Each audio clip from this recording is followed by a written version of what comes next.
বলছে তুমি কি ইবাদত করো? তোমাকে আমি দেখতে পেয়েছিলাম তুমি জান্নাতে, তুমি কোরআন পড়ছো, তুমি এমন কি ইবাদত করো?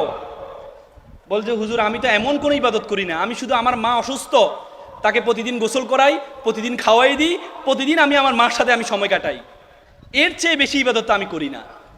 আল্লাহু আকবার। বৃদ্ধাশ্রমে গেটে বড় করে বৃদ্ধাশ্রমে দেয়ালে লেখা আছে, একটা মা লিখেছে, বাবা এবার ঈদে তোর বাড়িতে আমাকে একটু নিবি, বাবা এবার ঈদে তোর বাড়িতে আমাকে একটু নিবি।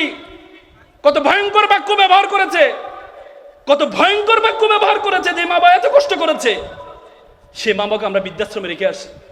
মেডিকেল সায়েন্স বলে একটা মা যখন সন্তান প্রসব করে, একটা মানুষ সর্বোচ্চ ব্যথা সহ্য করতে 45 ইউনিট, তার চেয়ে বেশি হলে সে হয়তো বেহুশ হয়ে যায়, না হলে মারা যায়। মা যখন সন্তান প্রসব করে তার ব্যথার নিচে 55, বলা হয় থেকে 30টা হাড় একসাথে বাংলে যেমন ব্যথা পায় তার চেয়ে বেশি ব্যথা পায় মা। সে মা বাবাকে আমরা বৃদ্ধাশ্রমে রেখে আসি।